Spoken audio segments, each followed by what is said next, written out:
धीरासर शेखावतान में मकान पर दबिश देकर 15 कार्टन अवैध शराब जब्त। रतन नगर पुलिस की कार्रवाई। चूरू जिले में अवैध शराब के खिलाफ चलाए जा रहे विशेष अभियान के तहत रतन नगर पुलिस ने धीरासर शेखावतान गांव में बड़ी कार्रवाई करते हुए एक मकान से 15 कार्टन अवैध देसी शराब जब्त की है। पुलिस ने मकान मालिक के खिलाफ राजस्थान एक्साइज एक्ट के तहत मामला दर्ज कर जाँच शुरू कर दी है। रतन नगर थाना अधिकारी सुभाष चंद्र से रविवार शाम 4 बजे करीब मिली जानकारी के अनुसार एसपी निश्चय प्रसाद एम के निर्देश पर जिले भर में अवैध शराब की तस्करी और बिक्री पर अंकुश लगाने के लिए विशेष अभियान चलाया जा रहा है। इसी अभियान के तहत थाना क्षेत्र में गश्त के दौरान पुलिस को सूचना मिली, जिस पर कार्रवाई करते हुए धीरासर शेखावता निवासी सोहन सिंह के घर पर दबिश दी गई। कार्रवाई का नेतृत्व एएसआई धापी देवी ने किया। पुलिस टीम ने मकान की तलाशी ली तो वहां से 15 कार्टन अवैध देशी शराब जब्त की गई। पुलिस ने मौके पर शराब जब्त कर ली, लेकिन कार्रवाई के समय आरोपी सोहन सिंह घर पर मौजूद नहीं मिला। इसके बाद पुलिस ने उसके खिलाफ एक्साइज एक्ट के तहत मुकदमा दर्ज कर लिया। थानाधिकारी ने बताया कि अवैध शराब के कारोबार में संलिप्त लोगों के खिलाफ अभियान आगे भी जारी रहेगा। कार्रवाई में एएसआई धापी देवी के साथ कांस्टेबल सुमित कुमार, मुनेश कुमार, मोनू तथा अनिल कुमार की अहम भूमिका रही। निकाय चुनाव को लेकर मंडेलिया हाउस में कांग्रेस की बैठक। पहले दिन 560 दावेदारी आवेदन प्राप्त। चूरू नगर निकाय चुनाव की तैयारियों को लेकर रविवार को चूरू शहर ब्लॉक कांग्रेस कार्यालय मंडेलिया हाउस में बैठक आयोजित की गई। निकाय चुनाव को लेकर चूरू और रतन नगर के 80 वार्डों में कांग्रेस से पार्षद टिकट के लिए 560 आवेदन प्राप्त हुए।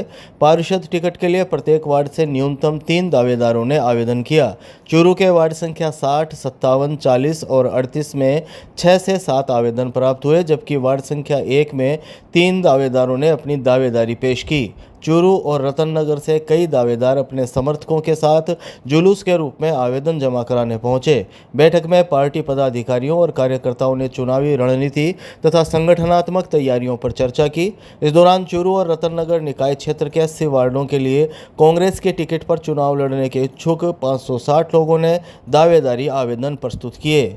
शाम 5 बजे करीब मिली जानकारी के मुताबिक बैठक को संबोधित करते हुए राजस्थान प्रदेश कांग्रेस कमेटी के उपाध्यक्ष रफीक मंडेलिया ने कार्यकर्ताओं से संगठन को मजबूत करने और चुनावी तैयारियों में सक्रिय भूमिका निभाने का आह्वान किया। उन्होंने कहा कि निकाय चुनाव संगठन की मजबूती और कार्यकर्ताओं की सक्रियता की कसौटी है। उन्होंने नगर परिषद चूरू और रतन नगर पालिका क्षेत्र में कांग्रेस के पक्ष में बेहतर प्रदर्शन सुनिश्चित करने के लिए बूथ स्तर तक संगठन को सक्रिय करने पर जोर दिया। मंडेलिया ने दावा किया कि निकाय चुनाव में कांग्रेस का बोर्ड बनेगा। बैठक में बड़ी संख्या में पार्टी कार्यकर्ताओं और संभावित दावेदार उपस्थित रहे। कई दावेदार अपने समर्थकों के साथ पहुंचे और पार्टी के समक्ष अपनी दावेदारी प्रस्तुत की। कार्यक्रम के दौरान कार्यकर्ताओं में उत्साह का माहौल देखने को मिला।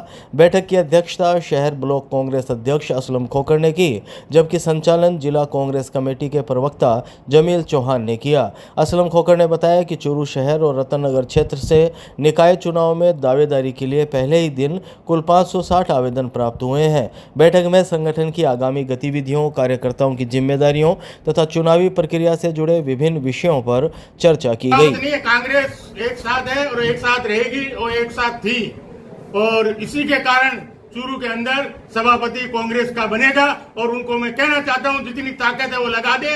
और मैंने पहले भी जिला प्रमुख बनाया था, जब भारतीय जनता पार्टी का जिला प्रमुख था, और मैंने कहा था जिसकी ताकत है वो रोक लेना, मैं जिला प्रमुख बना के रहूंगा। और मैंने मोहनलाल पुजारी को जिला प्रमुख बनाया था। और आज मैं कह रहा हूं कि कांग्रेस पार्टी में उत्साह है, हमारे कार्यकर्ताओं में उत्साह है। कांग्रेस पार्टी एक साथ मिलके और चुनाव लड़ेगी और कांग्रेस का सभापति बनेगा। सैनिक बस्ती में निकाय चुनाव को लेकर भाजपा की विजय संकल्प सभा, दावेदारों से लिए गए आवेदन। चूरू में आगामी नगर निकाय चुनावों को लेकर भारतीय जनता पार्टी ने चुनावी तैयारियां तेज कर दी है। इसी क्रम में रविवार को पूर्व नेता प्रतिपक्ष राजेंद्र राठौड़ के सैनिक बस्ती स्थित आवास पर भाजपा जिला अध्यक्ष बसंत शर्मा की अध्यक्षता में विजय संकल्प सभा के रूप में कार्यकर्ताओं की मीटिंग आयोजित की गई। मीटिंग में बड़ी संख्या में भाजपा पदाधिकारी और कार्यकर्ता मौजूद रहे। इस मौके पर निकाय चुनाव में दावेदारों से आवेदन भी लिए गए। सुबह 11 बजे करीब मिली जानकारी के अनुसार सभा को संबोधित करते हुए राजेंद्र राठौड़ ने कहा कि भाजपा का एकमात्र उद्देश्य जन कल्याण है और पार्टी का प्रत्येक कार्यकर्ता चुनाव को सेवा का माध्यम मानकर काम करता है। उन्होंने कांग्रेस पर समाज को बांटने की राजनीति करने का आरोप लगाते हुए कहा कि भाजपा ने हमेशा विकास और सुशासन को प्राथमिकता दी है। विधायक हरलाल साहड़ ने कहा कि कांग्रेस के कुछ नेता केवल चुनाव के समय दिखाई देते हैं, जबकि भाजपा का कार्यकर्ता वर्ष भर जनता के बीच रहकर सेवा करता है। जिलाध्यक्ष बसंत शर्मा ने कहा कि पार्टी का प्रत्येक कार्यकर्ता चुनाव के लिए पूरी तरह तैयार है और भाजपा का विजय दिलाने के संकल्प के साथ मैदान में जुटा हुआ है। निकाय प्रभारी इंदिरा चौधरी, संगठन प्रभारी डॉक्टर वासुदेव चावला, सीताराम लुगरिया, सत्तार खां और विजय कुमार शर्मा ने भी कार्यकर्ताओं को एकजुट होकर चुनाव लड़ने का आह्वान किया। चूरू शहर में बदलाव की राजनीति इस पर आंधी नहीं तूफान बन रही है। छोटी सी पहल पर इतनी बड़ी संख्या में कार्यकर्ता आए हैं। पिछले 5 वर्षों की दुर्दशा हमारे सामने है। हम इस बार ट्रिपल इंजन की सरकार बनाएंगे। यमुना का पानी आ रहा है, इससे बड़ी सौगात कोई हमें हो नहीं सकती। भजन लाल जी को हमें इस चुनाव में अपना समर्थन देकर उन्होंने जो हमारे लिए काम किया उनके लिए आभार व्यक्त करेंगे। यहाँ का एक एक वोट मुख्यमंत्री और प्रधानमंत्री जी को आभार के रूप में दिया जाएगा। हमने पर्यवेक्षक तैयार किए हैं, हर वार्ड में गए हैं, 10 दिनों की टोली तैयार की है जो सब चीज़ों को देख रही है। और आज फतेह चंद जी सोती के सौजन्य में हमने एक टीम बनाई है, वो उम्मीदवारों के चयन में अपनी भूमिका निभाएगी। गांव ढाडरिया में भवन निर्माण कार्य के दौरान हादसा, छत की पट्टी टूटने से 2 श्रमिक घायल। चूरू के गांव ढाडरिया में भवन निर्माण कार्य के दौरान रविवार को एक हादसा हो गया। निर्माणाधीन भवन की छत की पट्टी अचानक टूट जाने से 2 श्रमिक नीचे गिरकर घायल हो गए। हादसे के बाद मौके पर अफरा तफरी मच गई। आसपास मौजूद लोगों ने दोनों घायलों को उपचार के लिए चूरू के राजकीय भर्ती अस्पताल पहुंचाया। घायलों को आपातकालीन वार्ड में भर्ती कर प्राथमिक उपचार दिया गया। घटना की सूचना अस्पताल चौकी पुलिस को भी दे दी गई है। गांव रीबिया निवासी 30 वर्षीय हरिराम ने बताया कि वह अपने गांव के मिस्त्री अमीलाल के साथ गांव ढाडरिया में एक भवन के निर्माण कार्य में लगा हुआ था। भवन की छत डालने का काम चल रहा था। इसी दौरान छत की पट्टी अचानक टूट गई, जिससे वह और मिस्त्री अमीलाल नीचे गिर पड़े। गिरने से दोनों को चोटें आई। हादसे के बाद मौके पर मौजूद लोगों ने दोनों को संभाला और निजी वाहन से अस्पताल पहुंचाया। चिकित्सकों ने दोनों का उपचार शुरू कर दिया है।